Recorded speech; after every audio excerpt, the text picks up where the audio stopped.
आदाब, नमस्ते, सत श्री अकाल दोस्तों। मैं तबरेज़ मंसूरी फिर एक बार आपके सामने हाजिर हूँ अपने इस YouTube चैनल में जिसका नाम है बिंदास बोलो। हमेशा की तरह मैं कोई ना कोई नई और अद्भुत कहानी के साथ आपके सामने पेश हुआ करता हूँ। ठीक उसी तरह आज भी मैं एक नई और बहुत ही अद्भुत कहानी के साथ में आपके सामने पेश हुआ हूँ। ये कहानी हरियाणा की है, हरियाणा हिसार ज़िले की है। हरियाणा हिसार ज़िले में अचानक एक दिन सुबह 8 बजे स्कूल की बस आई। स्कूल की बस आकर स्कूल के वहाँ जो वॉचमैन था, वॉचमैन ने अंदर जाकर देखा, नौकर ने अंदर जाके देखा बंगले में सुबह 8 बजे ठोक के। किसी ने नहीं खोला तो दरवाजे को धक्का मारा, बंगला खुला, दरवाज़ा खुला था। अंदर जाकर उसने देखा कि बच्चा, 4 साल का बच्चा जो स्कूल जाया करता था, उसको लेने के लिए बस आई थी। उसने अंदर जाके देखा तो उसने कुछ अजीब व गरीब मंजर देखा। उसने पहले तो नीचे के ग्राउंड फ्लोर में उसको कुछ नज़र नहीं आया, वो गया फर्स्ट फ्लोर पे। अच्छा खासा बड़ा बंगला था, वो फर्स्ट फ्लोर पे गया। फर्स्ट फ्लोर पे जाने के बाद में उसने देखा कि वहाँ पर लाश ही लाश पड़ी है और पूरे घर में खून ही खून फैला हुआ है। वो ये देखकर बहुत चौंक गया। उसने वहाँ के चौकीदार को आवाज़ दिया। चौकीदार आया वहाँ पर। चौकीदार ने देखा ये सारा मंजर, वो भी चौंक गया। उसने क्या करा, सीधा पुलिस को फ़ोन करके पुलिस को वहाँ पर बुलाया। पुलिस वहाँ पर आई। पुलिस वहाँ पर आने के बाद में पुलिस ने सारा मंजर देखा और इन्वेस्टिगेशन वहाँ से शुरू हो गया। वहाँ पर उस बंगले में रेलू रामपुनिया जी वहाँ रहते थे। अब वो रेलू रामपुनिया की कुछ स्टोरी ऐसी है, क्योंकि ये कहानी से रिलेटेड है ये स्टोरी, इसलिए मैं आपको बता रहा हूँ। ये इन्होंने अपना करियर बचपन में बहुत छोटी उम्र से किए थे और ये बहुत ज़्यादा पढ़े लिखे नहीं थे, बहुत ज़्यादा एजुकेटेड नहीं थे। इन्होंने अपना करियर बहुत छोटी उम्र में शुरू किया और मेहनत मजदूरी करके शुरू किया था। इन्होंने ट्रक का क्लीनर बन के अपनी ज़िंदगी की शुरुआत की थी। बहुत छोटी उम्र में ये क्लीनर बन गए, उसके बाद में ये ड्राइवर बन गए। उसके बाद में इनका ये ट्रक का बिजनेस थोड़े टाइम तक चला। थोड़े टाइम तक चलने के बाद में इन्होंने सोचा कि ये इसमें कोई बहुत ज़्यादा मैं प्रोग्रेस जीवन में नहीं कर पाऊंगा, इसलिए इन्होंने इसको छोड़कर अपनी ज़िंदगी में कोई नया करियर स्टार्ट करने की ठान ली और इन्होंने ऑयल का बिजनेस शुरू किया। ब्लैक ऑयल, काले ऑयल का बिजनेस इन्होंने शुरू किया और काले ऑयल का बिजनेस इनको इतना फला फूला, इनकी लाइफ में बहुत बड़ा चेंज आ गया। ये बहुत ज़्यादा तरक्की करने लग गए, दिन दुगनी रात चौगनी ये तरक्की करने लग गए। और वैसे ही रेलू राम जी ने इतना तरक्की किया अपनी ज़िंदगी में कि इन्होंने कई सारी प्रॉपर्टी बनाए। इनका जो बंगला था, इनके बंगले के बारे में मैं आपको थोड़ा सा बताता हूँ। इनके बंगले में 1996 की बात है, उस समय इनके बंगले में फर्स्ट फ्लोर तक कार जाती थी। इनका बंगला ऐसा था कि लोग इनके बंगले को देखने आया करते थे दूर दूर से, और वो बंगले को देखकर हसरत किया करते थे कि ऊपर वाला हमको भी कुछ ऐसा ही नवाजे, ऐसा ही बंगला, ऐसी ही गाड़ी और ऐसी ही शोहरत नवाजे जैसे रेलू जी को मिली थी मालिक की तरफ से। तो इनकी 2 शादियां हुई थी और इनकी बहुत सारी प्रॉपर्टी थी। इनकी फर्स्ट वाइफ थी जिनका नाम था उमा देवी उनकी फर्स्ट वाइफ थी और उनसे उनको एक बेटा था जिसका नाम था सुनील। और उनकी सेकंड वाइफ थी कृष्णा देवी से उनको 2 लड़कियां हुई, एक का नाम सोनिया, एक का नाम प्रियंका। ये 2 बेटियां हुई। इनकी जायदाद, इनकी ज़मीन जो थी वो बताया जाता है कि दिल्ली, फरीदाबाद, हिसार जहाँ पर ये थे, ये सारी जगह इनकी करोड़ों में प्रॉपर्टी थी। जैसा 123 एकड़ इनकी एक जगह पर प्लॉट था। 1996 की बात है जिसकी कीमत तकरीबन 50 करोड़ थी उस समय। तो ये उस समय के एक अच्छे बड़े इज्जतदार आदमी थे। इन्होंने अपनी तकदीर को इन्होंने पॉलिटिक्स में भी आजमाया। जब इन्होंने अपनी तकदीर को पॉलिटिक्स में आजमाया तो इनकी तकदीर इतनी बुलंद हो गई कि ये फर्स्ट अटेम्प्ट में, यानी पहले ही इलेक्शन में ये जीत गए और जीत कर ये तुरंत एमएलए बन गए। फर्स्ट अटेम्प्ट में ये जीत गए, बहुत भारी मतों से ये जीत गए, एमएलए बन गए। हालांकि सेकंड टाइम में ये हार भी गए थे, ऐसा भी बताया जाता है इनके बारे में। तो इनकी बेटी थी, इनकी बेटी जो सोनिया थी, ये कहानी उसकी है। एक सोनिया थोड़ी सी, जितने भी बच्चे थे उन सबसे ज़्यादा ज़िद्दी थी ये सोनिया, और ये अपनी ज़िद से अपने पिताजी से हर चीज़ मनवा ही लेती थी। एनी हाउ कुछ भी हो जाए इसकी बात को माना ही जाता था। इसके जो पिताजी थे राम पुनिया, रेलू राम पुनिया, ये इसकी बात मान ही लिया करते थे सोनिया की। ज़िद करके लड़के ये किसी न किसी तरह अपनी बात मनवा लेती थी। अब ये धीरे धीरे बड़ी हुई, इसको ताइक्वांडो कराटे सीखने में इंटरेस्ट आया। इसके बाप ने इसको कराटे ज्वाइन करवाया। अब कराटे सीखते सीखते इसको एक वहाँ पर लड़का मिला, सुशील कुमार। वो लड़का, उस लड़के से उसको प्यार हो गया और प्यार होने के बाद में दोनों ने शादी करने की ठान ली। शादी करने की ठानी सुशील कुमार ने, संजीव कुमार उसका नाम था। तो दोनों ने, संजीव ने और सोनिया ने शादी करने की ठान ली। अब शादी करने की ठाने इन लोगों ने, और तो इसके जो पिताजी थे, पिताजी ने बहुत हार्ड ऑब्जेक्शन लिया कि नहीं, ये हमारी फैमिली के लायक नहीं है, क्योंकि ये लड़का कोई काम धंधा नहीं करता था, ये बेकार था, इसके पास कोई नौकरी नहीं थी, ये सिर्फ कराटे की ही प्रैक्टिस करता था, मगर इसका करियर कराटे में भी कुछ खास नहीं बन पाया था। और ये नज़र आ रहा था इसके पिताजी को कि आगे भी शायद ये कुछ नहीं कर पाएगा। इसलिए इसके पिताजी ने, सोनिया के पिताजी ने स्ट्रिक्टली मना किया कि नहीं, इसके साथ में शादी नहीं करना। मगर सोनिया ने, क्योंकि बचपन से ये बहुत ज़्यादा ज़िद्दी थी, इसने ज़िद करके अपने पिताजी को उस बात के लिए मनवा ही ली, आखिर शादी करने के लिए।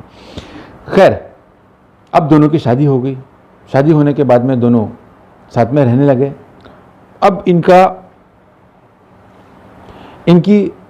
इसने देखी, सोनिया ने देखी कि इसका जो हस्बैंड है ये कुछ खास नहीं कर पा रहा है।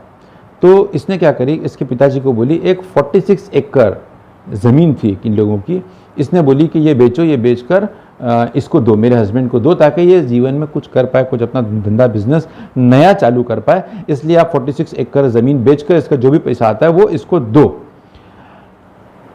इसका जो भाई था, यानी कि राम पुण्य, रेलू राम पुण्य जी की जो सेकंड वाइफ से हुआ जो बेटा था वो सुनील, उसने ऑब्जेक्शन लिया। उसने कहा नहीं, वो 46 एकड़ बिकेगी नहीं, क्योंकि मैं भी उसका वारिसदार हूँ। और दोनों में बहुत झगड़ा हुआ, सोनिया में और सुनील में बहुत झगड़ा हो गया। इतना झगड़ा हुआ कि सोनिया ने सोनिया के जो हस्बैंड था उसके पास में लीगल पिस्टल थी, वो उसने निकाल ली, वो मारने के लिए उसको तान ली। मगर खैर एनीवे लोगों ने उसको समझाया और मामला कंट्रोल में आ गया। मगर सोनिया ने वो हादसे को भूली नहीं, उसने अपने दिमाग में ले लिया। हालांकि सुनील ने भूल गया। सुनील भूलने के बाद भी सोनिया ने अपने दिमाग से उस चीज़ को नहीं निकाल पाई सोनिया, और सोनिया ने बदला लेने का ठान ली। उसको ये बात समझ में आ गई कि मुझे मेरा हक नहीं मिलेगा क्योंकि मैं लड़की हूँ। उसके ये बात दिमाग में बैठ गई। हालांकि ये गलत था, ऐसा कुछ भी नहीं था, मगर ये बात इसके दिमाग में घर कर गई कि मैं बेटी हूँ, मुझे मेरा हक लड़ के झगड़ के ही लेना होगा, वरना मुझे मेरा हक नहीं मिलेगा। इसकी वजह ये थी क्योंकि जब ये दोनों भाई बहन का, सुनील का और सोनिया का जब झगड़ा हो रहा था, तो क्योंकि सुनील अपनी जगह सही बोल रहा था कि 46 एकड़ में सारे परिवार का हक लगता है, सिर्फ सोनिया का नहीं, इसलिए परिवार वाले उसका सपोर्ट कर रहे थे, सुनील का। इसको ऐसा लगा कि सारा परिवार एक है और सब मेरे खिलाफ है। उसने ये बात को अपने दिमाग में बिठा ली। अब ये बात उसके दिमाग में घर कर गई। इसने अपने हस्बैंड को बोली कि बोले अगर हमारा हक चाहिए तो हमको ये हक लड़कर ही लेना पड़ेगा। संजीव ने, उसका हस्बैंड संजीव ने मना किया उसको, सोनिया को, कि नहीं, ये ऐसा कुछ नहीं होगा, तुम्हारा हक तुमको मिल जाएगा। इसने बोली नहीं। इसने एक प्लान बताई, हाँ, संजीव को एक प्लान बताई, और वो प्लान बहुत खतरनाक, बहुत डेंजर प्लान बताई। उसने बोली कि हम सारे के सारी फैमिली को ख़त्म कर देंगे, तभी ही हमारा हक हमको मिलेगा और तभी हम चैन से, सुकून से जी पाएंगे, वरना ये लोग हमें जीने नहीं देंगे, हमारा हक मार लेंगे। उसके हस्बैंड ने बहुत समझाया, संजीव ने बहुत समझाया। बहुत समझाने के बाद में मैंने आपको पहले भी बताया कि ये बहुत ज़िद्दी थी, इसने ज़िद करके उससे ये बात भी मनवा ली अपने हस्बैंड से, संजीव से, कि हम लोग इसका कत्ल करने वाले हैं। और एक दिन इन लोगों ने मुकर्रर किया, फिक्स किया कि ये दिन हम लोग सबको घर में दावत देंगे और सबको बुलाएंगे। बुलाकर सारे गिले शिकवे दूर हो गए ऐसा बोलकर लोगों को बुलाएंगे, सब फैमिली वालों को, क्योंकि सुनील थोड़ा अलग रहता था, अलग घर में रहता था। इसने सुनील को इनवाइट की, सुनील को और उसके बच्चों को खुद लेने गई और यहाँ पर सबको बंगले में बुलाई और बुलाने के बाद में खाने की दावत दी, खाना वाना बहुत अच्छे से सबको खिलाए और खिलाने के बाद में सोनिया ने खीर खिलाई सबको खाना खाने के बाद में, और खीर में उसने अफीम मिलाई और अफीम की इतनी मात्रा मिलाई कि जो भी इसको खाएगा वो सो जाएगा, लंबी नींद सोएगा और बेहोशी की नींद सोएगा। अब सबने इसको खाया परिवार में, सबने खाने के बाद में सब सो गए। सब सोने के बाद में इसने, जैसे कि इसका प्लान था, इसने क्या करी, सबसे पहले संजीव को बोली कि पिस्टल दी, उसके फैमिली में जो घर में जो एक पिस्टल था वो दी और बोली कि इसको गोली, पहले सबसे पहले पिताजी को गोली मारो। संजीव के हाथ कांपे।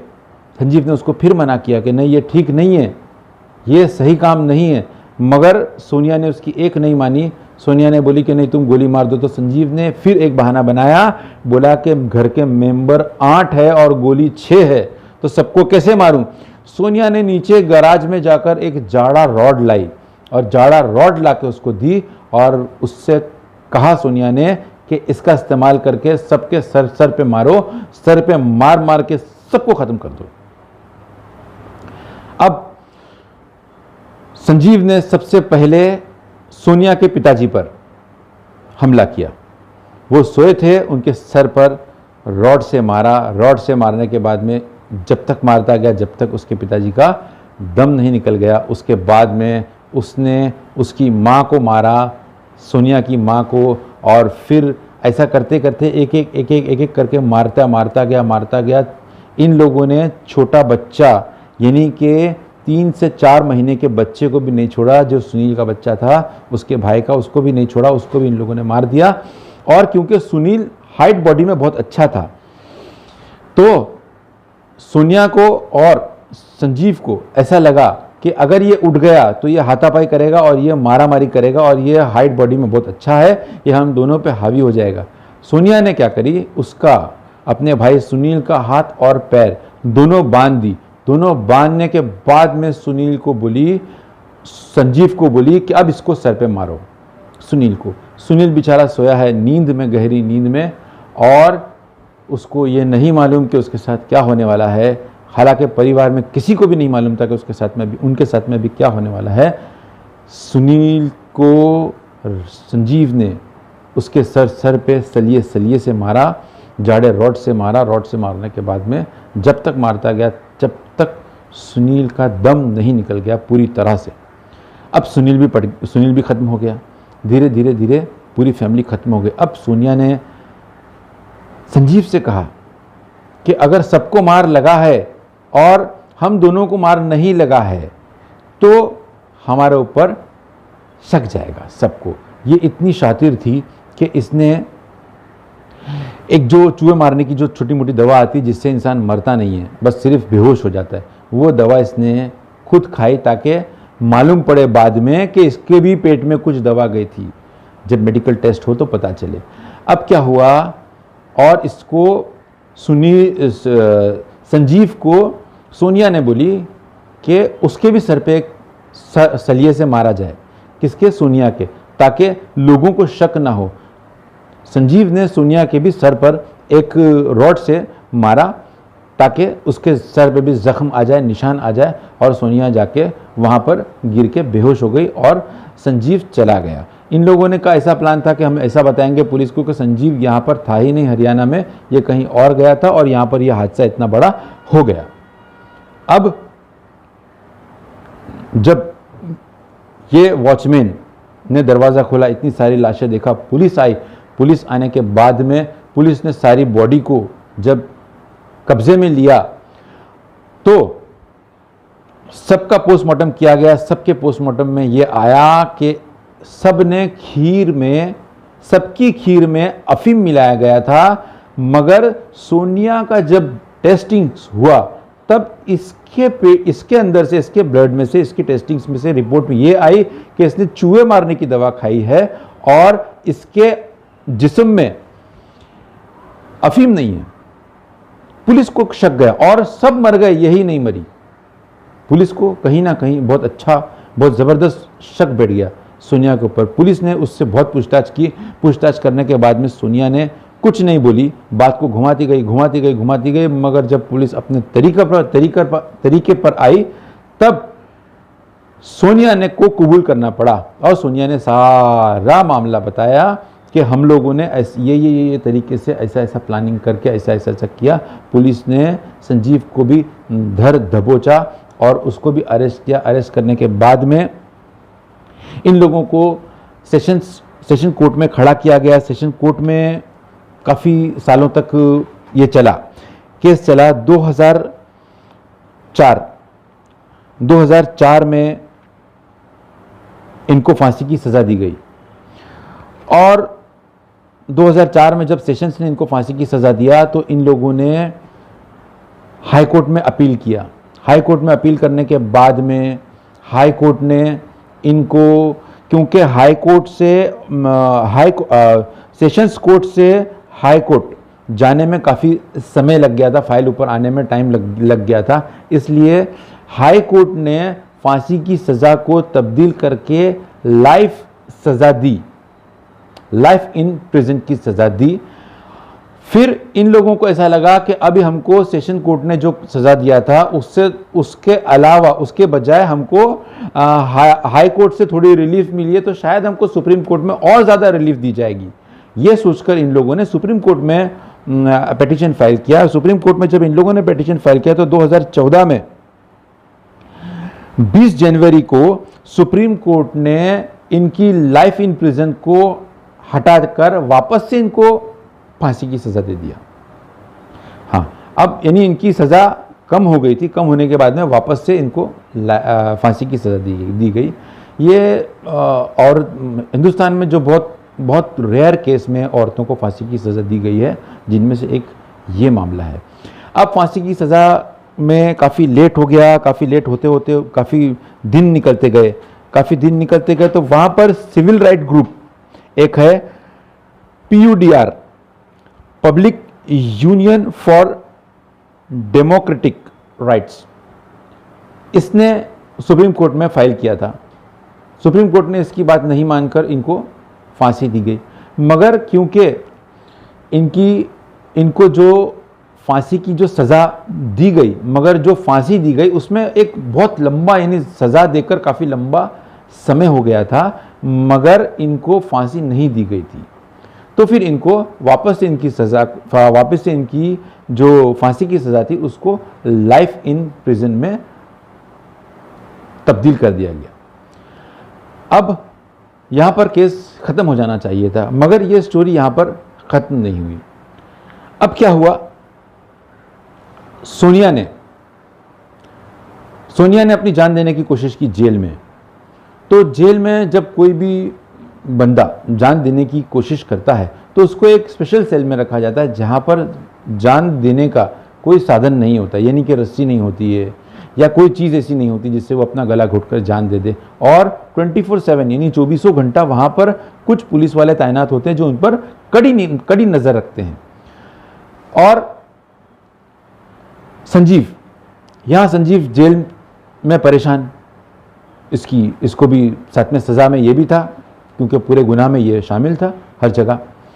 अब इसने क्या करा, इसने 15 दिन का पेरोल का एप्लीकेशन डाला कोर्ट में और फर्जी दस्तावेज के थ्रू डुप्लीकेट डॉक्यूमेंट्स प्रोड्यूस करके इसने 15 दिन की पेरोल मांगा कोर्ट से, और इत्तेफाक से कोर्ट ने उसको ग्रांट कर लिया, यानी कि कोर्ट ने उसको मान लिया।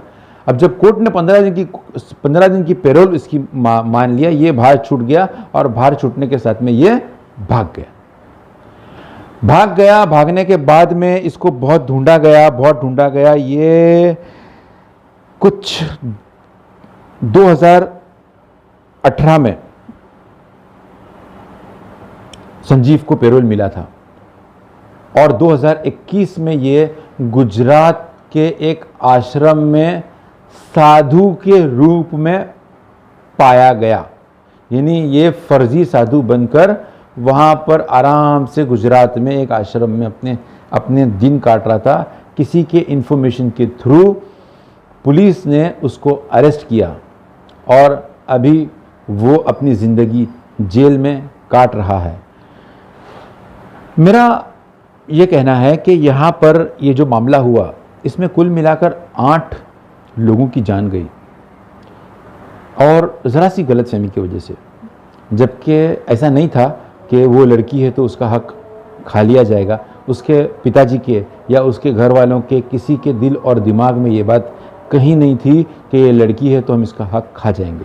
ऐसा कुछ नहीं था। सिर्फ इसने ऐसा सोच लिया, सोनिया ने, और इसकी इस गंदी सोच ने इसकी खुद की ज़िंदगी और साथ में पूरे परिवार की, यानी 8 लोगों की ज़िंदगी ख़त्म हो गई और 2 लोगों की ज़िंदगी बर्बाद, सोनिया की और संजीव की।